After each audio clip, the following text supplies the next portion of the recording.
there is curse upon my family.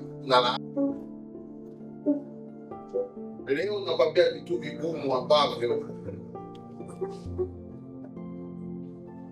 mwamba unakufuatilia. Baba yako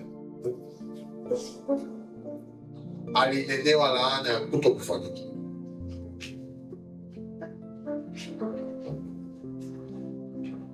Baba yako usimwone ni mjinga, lakini hawezi fanya chochote chini ya hili jua cha mafanikio ya fedha ikanyooka straight. Sio kama ushakujiuliza, Mungu ambariki baba yako kwa kuwa na akili ya kumuoa mama yako. Asingekuwa mama yako, mimi msingefika hapo 100%. Na kinachokusaidia kinachofanya mama yako awasaidie nyinyi ni kwa sababu mama yako yuko different baba yako.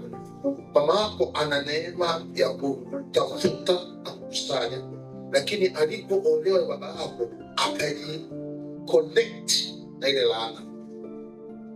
Ndio maana anajikuta anatumia nguvu nyingi sana kuleta mafanikio, alafu ile nguvu inamezwa na baba yako. Na baba yako hajijui kwamba yeye ndio chanzo cha haso vingine.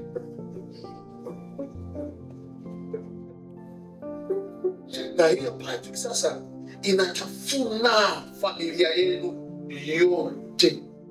Yaani familia yenu yote itapita kwenye mikwamo ya upenyo wa mafanikio. Na wako sana akili anakufuata wapi? Atakwama, hautoamini.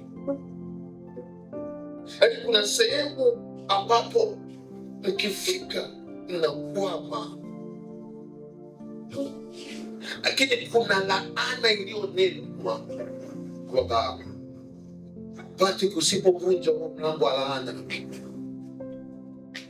utakuwa ni mpambanaji usiyeona matokeo. Alinenewa baba. Na kuna baadhi ya ndugu wa baba yako wanalijua hilo. Mpaka kwenye vikao vyao wanamsema kwa baba yako. Mama yako analijua hilo. Kuna baadhi ya watu kumsaidia baba yako lolote. Hata kama ulikuwa na uwezo kumsaidia, hawataki. Hawamsaidii. Na hiyo hata dini hamsaidiwi, hawezi kusaidiwa. Kuna watu kwenye familia yako wanapaswa kubeba, hawezi kuwabeba.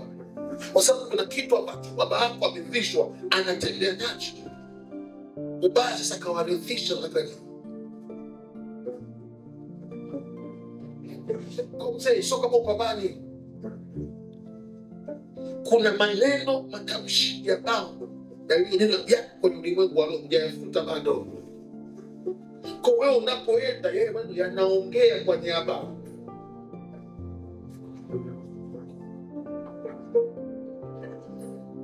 Wewe unijui.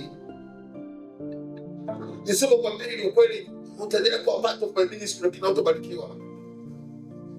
Hadi pale kutokea sehemu, mtu akiangalia sura yako, unachokiongea anavutiwa nacho. Lakini akiinua uso wake juu, bao linatokea na kusema hastahili.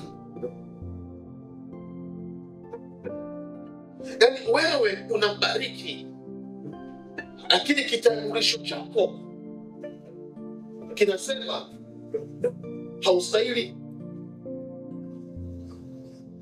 Wewe ni perfect,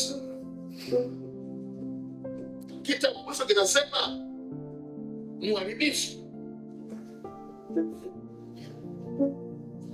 Kuna kosa, kuna laana inamtesa mshua. Imewatafuna na nyinyi. Kwa hiyo nyinyi mnatembea mbele, mko very smart, mko very bright, mna dream kubwa na idea nyingi, lakini mna vitambulisho ambavyo vinawanyima. Na hiyo itakutesa wewe, ndio wapa lengo, ndio kwa lengo tu. Ambapo tutapambana, utasoma. Usoma, hamtasoma.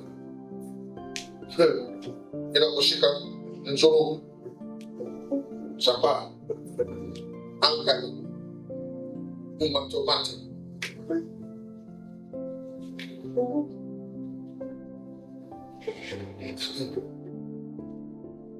unaelewa? Futa bango la maneno lililo maana. Futa bango la maneno lililo maana. Mwambie Mungu, mimi ni lango nilisha baraka.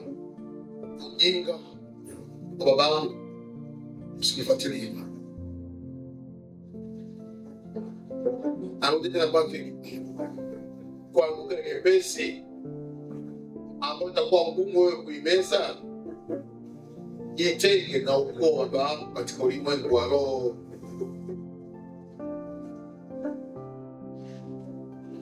Kataa kwa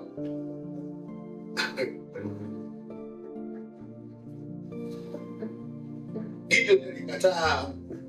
Hayo si mshua sawa, ina mimi sio kama wewe, siko na wewe. Yaani mshua sawa, lakini Mungu naye mwabudu wewe. Mshua ni Mungu bahari, kuna mwashela hapo. Mimi sipo huko mshua. Mimi ni gigi, natembea na Mungu wangu.